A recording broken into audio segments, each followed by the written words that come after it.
यहूदा इस्करियोती यीशु मसीह के 12 शिष्यों में से एक था।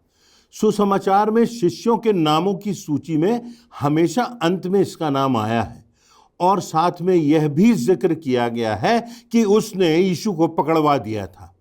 यह ऐसा नाम है जो बहुत कलंकित सा प्रतीत होता है। ऐसा मनुष्य जो धोखे, छल और कपट का पर्याय बन चुका है।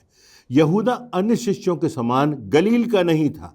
इस्करियोती नाम से यह संकेत मिलता है कि वह दक्षिण के यहूदिया प्रांत के कारियोत शहर का मूल निवासी था।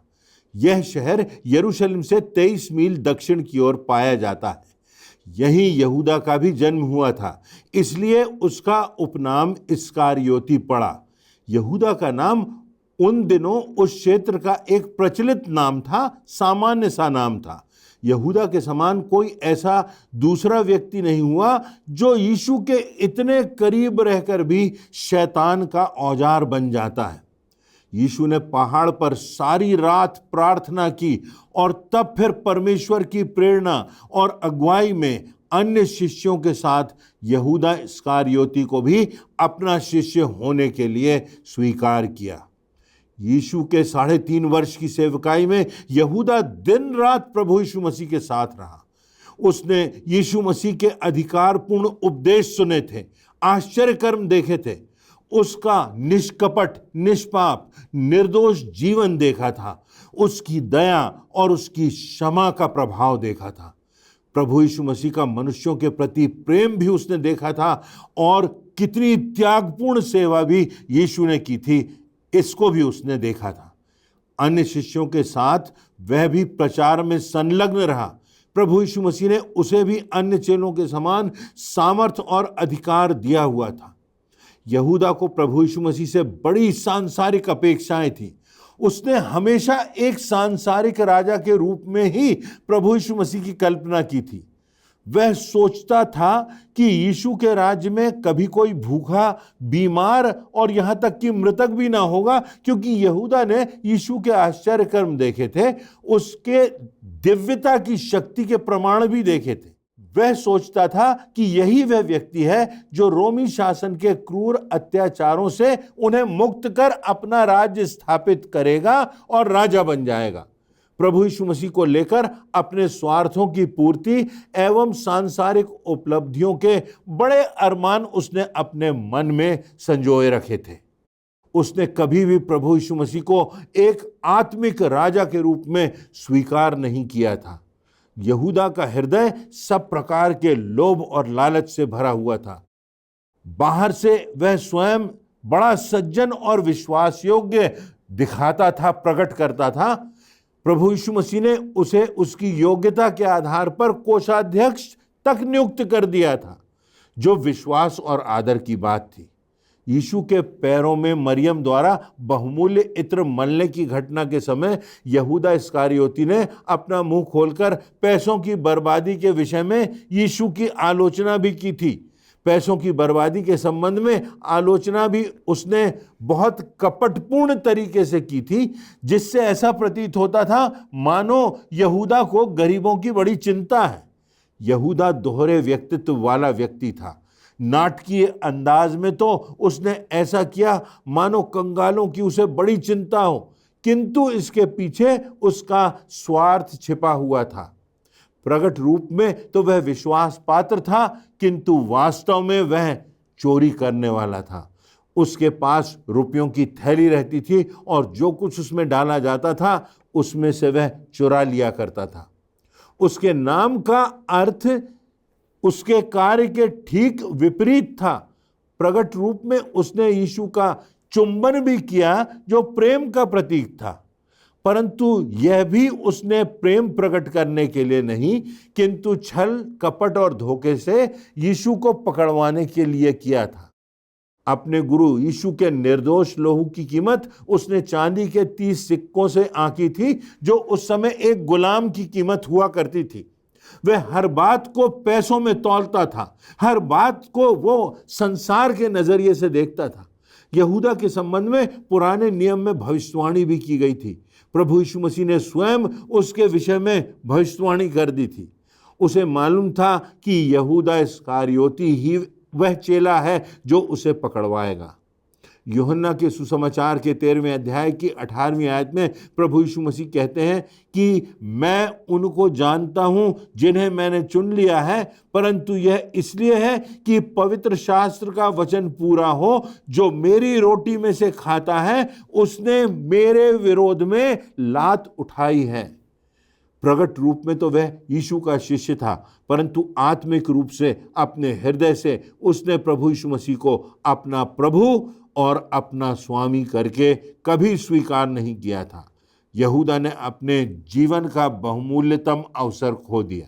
प्रभु यीशु मसीह के रूप में एकमात्र सच्चे और जीवित परमेश्वर के साथ 3.5 वर्ष का सानिध्य बहुमूल्य होता है, और वह केवल 12 मनुष्यों को जो उसके चेले थे उन्हें प्राप्त हुआ था। उनमें से 11 ने इस अवसर की बहुमूल्यता को जाना और उसे अपना जीवन संपूर्णता से समर्पित किया, परंतु यहूदा ने यह अवसर खो दिया। किंतु उसने इस अवसर को भी चांदी के 30 सिक्कों की लालच में मानो बेच दिया। बाकी 11 शिष्य तो विश्वास की गवाही के कारण इतिहास के सितारे बन गए, किंतु जीवित परमेश्वर के एकमात्र पुत्र मुक्तिदाता प्रभु यीशु मसीह के साथ रहकर भी यहूदा की बुराइयां बढ़ती गईं, और यही बुराइयां और रुपयों का लोभ लालच उसकी तबाही का कारण बन गए, आत्मिक विनाश का कारण बन गए। उसके अविश्वास और धोखे के कारण मसीह इतिहास में उसका नाम कलंकित हो गया और मानो काले अक्षरों में लिखा गया। पतरस ने भी प्रभु यीशु मसीह का 3 बार इनकार किया था, परंतु फिर भी उसने अवसर नहीं खोया। समय रहते उसने पश्चाताप किया। प्रभु यीशु मसीह के प्रेम और उसकी दया और उसकी क्षमा पर पतरस ने भरोसा रखा। दीनता से उसने स्वयं को पुनः प्रभु यीशु मसीह को समर्पित कर दिया। तो यहूदा के जीवन के उदाहरण के देखते हुए हमें कौन सी बातों की शिक्षा मिलती है, आज हम इस पर विचार करेंगे। पहली बात तो यह है कि अपनी गलती को विनम्रता से हमें स्वीकार करना है, अपनी गलती की जिम्मेदारी सही समय पर लेना है। पतरस के ठीक विपरीत यहूदा को अपने किए हुए पर पछतावा तो हुआ। मत्ती रचित सुसमाचार के 27वें अध्याय की 4थी आयत में उसने यह तो स्वीकार किया कि मैंने पाप किया है, मैंने निर्दोष के लहू का सौदा किया है। परंतु फिर भी यहूदा ने पश्चाताप कर दीनता से स्वयं को प्रभु यीशु मसीह को समर्पित नहीं किया। उसने मसीह के प्रेम और क्षमा को मानो तुच्छ जाना। उसने मसीह की सामर्थ पर भरोसा नहीं किया। पहली गलती सुधारने के बदले उसने आत्महत्या का और भी बड़ा गुनाह किया, क्योंकि जीवन देने का और जीवन लेने का अधिकार सिर्फ और सिर्फ परमेश्वर को है। यह बात वचन में बड़ी स्पष्ट है। वह व्यक्ति जो परमेश्वर के इस अधिकार का अतिक्रमण करता है वह निर्दोष नहीं होता। यहूदा को भी पतरस के समान अवसर था कि वह पश्चाताप करे, प्रभु यीशु मसीह की ओर फिरे और जीवन के अंतिम समय तक फिर प्रभु यीशु मसीह की गवाही दे। प्रभु यीशु मसीह उसे दूसरा अवसर अवश्य देता। यहूदा अपना वास्तविक चित्र छोड़ गया। वह कलंक और निंदा से भरे हुए एक स्मारक के रूप में कुम्हार का खेत छोड़ गया, जो यहूदा के घृणित कार्य की याद दिलाता है, जहां पर जिस खेत में अजनबी और लावारिस लाशों को दफनाया जाता। हम चाहे कितने भी निम्न और शर्मनाक स्थिति में हों, चाहे हमने कैसे भी पाप किए हों, परंतु प्रभु यीशु मसीह पर विश्वास लाते हुए यदि हम पश्चाताप करते हैं, उससे क्षमा मांगते हैं, उसे अपना मुक्तिदाता स्वीकार करते हैं, उसके चरणों में जाते हैं, अपने जीवन को समर्पित करते हैं, तो उसी के द्वारा हमें प्रेम, क्षमा, आनंद और अनंत जीवन की महिमा युक्त आशा मिलती है। प्रभु यीशु मसीह को ठुकराने का अर्थ जीवन में निराशा, असंतुष्टि और अनंत विश्वास को आमंत्रण देना ही होता है। यहूदा के समान निर्णय हमारा है, व्यक्तिगत निर्णय है। स्वयं की नियति के निर्धारण के लिए हर व्यक्ति स्वयं जिम्मेदार है। हमें विनम्रता से अपने पापों को मानना है, अपनी गलतियों को स्वीकारना है। यहूदा को अपनी गलती का एहसास तो हुआ, यहूदा तो श्रापित ठहरा, पर आज वह हमारे लिए एक शिक्षा छोड़ गया। प्रभु हमसे न्याय के दिन क्या कहेगा? क्या वह यह कहेगा जैसा यहूदा के लिए कहा, अच्छा होता कि ऐसे व्यक्ति का जन्म ही नहीं होता? या कहेगा कि हे अच्छे, सच्चे और विश्वास योग्य दास, तू धन्य है। यहूदा ने विश्वास योग्यता का नहीं परंतु विनाश का रास्ता अपनाया। दूसरी बात, हम स्वयं धोखे में ना रहें, खुद को धोखा ना दें। मात्र नाम या परंपरा के मसीही होना स्वयं को धोखा देने के समान होता है। यहूदा के समान कहीं हम भी प्रभु यीशु मसीह के साथ चलते हुए भी उसे ना पहचानने की भूल तो नहीं कर रहे? प्रभु यीशु मसीह को अपना व्यक्तिगत उद्धारकर्ता मानकर उसे संपूर्णता से अपना जीवन समर्पित कर उसकी आज्ञाओं के अनुसार आगे बढ़ने से ही हमको अनंत जीवन की निश्चितता प्राप्त होती है और यह जीवन सार्थक होता है। तो इसलिए आत्म अवलोकन की आवश्यकता है, आमूल परिवर्तन की आवश्यकता है। देखना है कि मात्र हम परंपराओं को पूरा कर रहे हैं या हमारा व्यक्तिगत संबंध प्रभु यीशु मसीह से है। हमारे व्यक्तिगत स्वार्थ परमेश्वर की योजना में अक्सर बाधक बन जाते हैं। यहूदा के समान हमें भी शैतान परमेश्वर के कार्यों में रुकावट डालने का उपकरण बना सकता है। शैतान को इसकी अनुमति देना या ना देना हम पर निर्भर करता है। परमेश्वर ने हमको स्वतंत्र इच्छा दी है, हर व्यक्ति को स्वतंत्र इच्छा दी है और हर व्यक्ति को यह व्यक्तिगत निर्णय करना है कि वह अनंत जीवन के राह पर जाएगा या अनंत विनाश की राह पर जाएगा, अपनी जिंदगी और अपनी आत्मा को बचाएगा या इस संसार के धन से, इस संसार के क्षणिक लाभ से समझौता करेगा। यहूदा के जीवन से यह बात भी हमारे सामने आती है। तीसरी बात, वचन के आधार पर हमें आगे बढ़ना है। मसीह सिद्धांत हमारे जीवन की हर परिस्थिति में हमारे चरित्र की कसौटी हैं, इनमें कहीं कोई परिवर्तन नहीं होता। बीच का समझौतावादी होने का कोई रास्ता नहीं, हर कीमत पर खरे निकलने की अपेक्षा है। दो ही रास्ते हैं, तीसरा कोई रास्ता नहीं। हम स्वयं के स्वार्थों की पूर्ति के लिए यहूदा के समान अपने विश्वास और सिद्धांतों का सौदा तो नहीं कर रहे हैं। इस बात का परीक्षण हमें आज करना है, या फिर हम वचन के आधार पर दृढ़ता से जीवन में आगे बढ़ते जाते हैं। यहूदा ने स्वार्थ, चोरी, झूठ, लालच और कपट को अपने जीवन में पनपने दिया, बढ़ने दिया। उसे इसके गंभीर और विनाशकारी और त्रासदीपूर्ण परिणामों का एहसास भी नहीं था। उसने प्रभु यीशु मसीह की चेतावनियों को लापरवाही से अनसुनी सा कर दिया था। इसलिए तब से अब तक वह कलंकित ठहरा और जब तक यह संसार रहेगा तब तक यहूदा का नाम भी श्रापित ही रहेगा। वह स्वयं अनंत विनाश का कारण ठहरा। हमें परमेश्वर के वचन अर्थात बाइबल की चेतावनियों के प्रति सजग रहना है। उसकी शिक्षाओं के दर्पण में अपनी कमजोरियों पर विजय प्राप्त करना है। प्रभु के रास्ते पर आगे बढ़ना है, अपनी गलतियों को मानना है, अपने पापों और अपराधों से प्रायश्चित करना है और बिना समझौता करते हुए परमेश्वर की राह पर आगे बढ़ना है। और आज भी परमेश्वर हमको, आपको अवसर दे रहा है। चौथी बात, परमेश्वर के द्वारा दिए गए अवसरों को हमें बहुमूल्य समझना है। जो आज उसने हमें जीवन दिया है, जो आज उसने हमें समय दिया है, उसे बहुमूल्य जानना है, क्योंकि आज हमारे लिए अवसर है। एक दिन आएगा जब द्वार बंद हो जाएगा, तब हमारे लिए कोई भी अवसर नहीं होगा।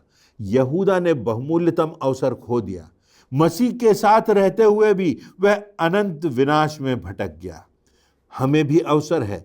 मसीह को ग्रहण कर अनंत जीवन प्राप्त करने का या उसका इनकार कर अनंत दंड का कारण ठहरने का।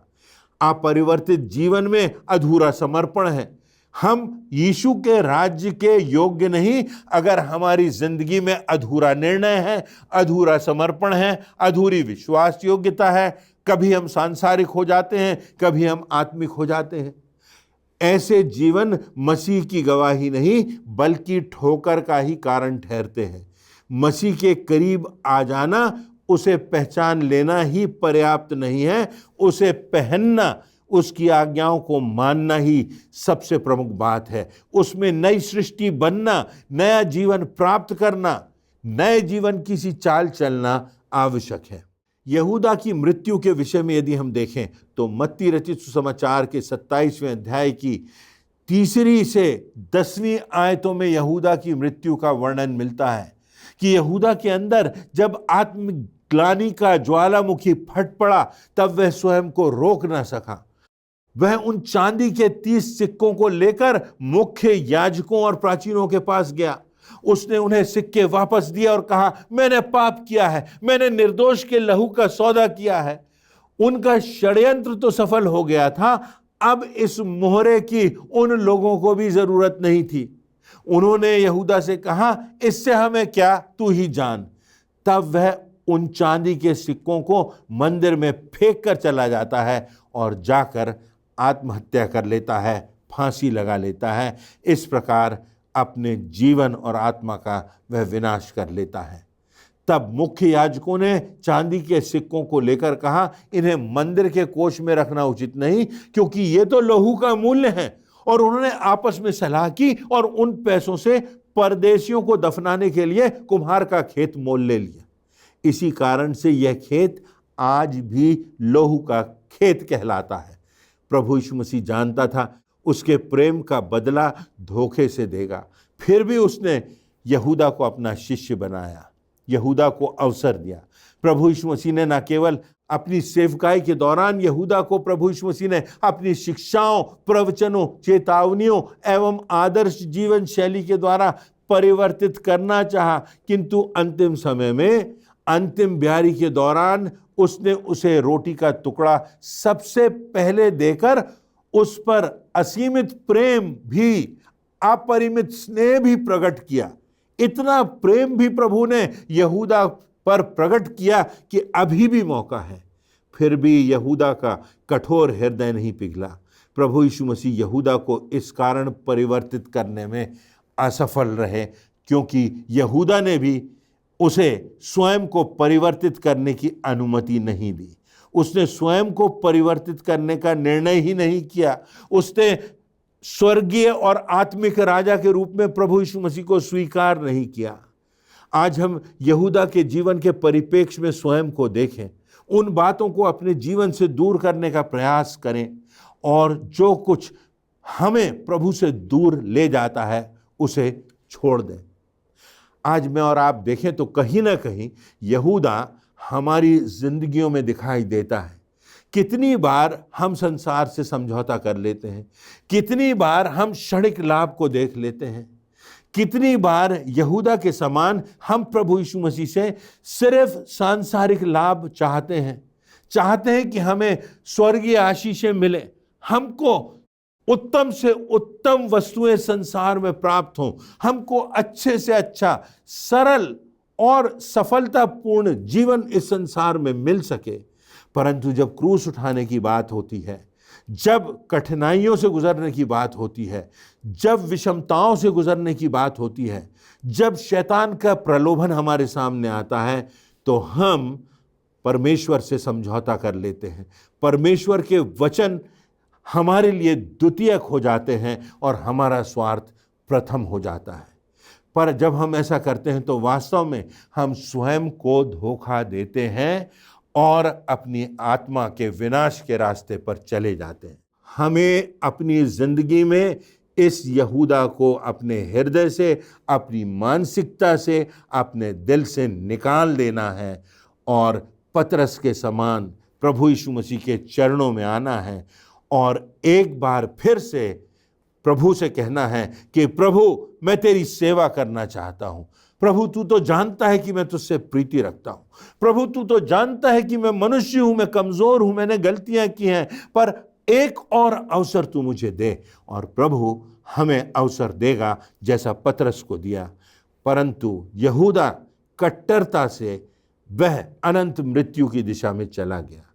हमारे जीवन में आइए हम देखें कि क्या हमारे जीवन में वो विनम्रता है कि अपनी गलतियों को हम स्वीकार कर सकें, पश्चाताप कर सकें, प्रभु के चरणों में जा सकें और प्रभु के क्रूस के पास आकर उस मेमने के रक्त से अपने दिल और अपने दिमाग को शुद्ध कर सकें और अपनी आत्मा को अनंत जीवन की दिशा में आगे बढ़ा सके, ताकि संसार से आगे बढ़कर हम परमेश्वर के धाम में सदा सर्वदा को रह सकें। आज यहूदा के जीवन से हमें शिक्षा लेना है। कहीं हम संसार की ओर, संसार की बातों की ओर, लोभ लालच की ओर तो नहीं बढ़ रहे हैं। कहीं हमारे लिए परमेश्वर का वचन और प्रभु यीशु मसीह का स्थान प्राथमिकता से हटकर दूसरी और तीसरे स्थान पर तो नहीं चला गया। हमें आज जांचना है, देखना है और यह स्मरण रखना है कि प्रभु आज अपने वचनों के द्वारा एक और अवसर हमको दे रहा है। क्या हम और आप उसके चरणों में आएंगे, क्षमा की भीख मांगेंगे, पश्चाताप करेंगे? प्रभु निश्चित हमको क्षमा करेगा और एक और अवसर हमको देगा। हमारे पाप चाहे लाही रंग के क्यों ना हो, वह अपने आगोश में हमको लेगा और अपने बेटे और बेटियां होने का और अनंत जीवन प्राप्त करने का अवसर हम में से हर एक को देगा। सारे संसार के लिए प्रभु यीशु मसीह का यही संदेश है, जो प्रेम से भरा है, जो क्षमा से भरा है और जो अनंत जीवन से भरा है। परमेश्वर इन वचनों से आप सबों को आशीष देवे।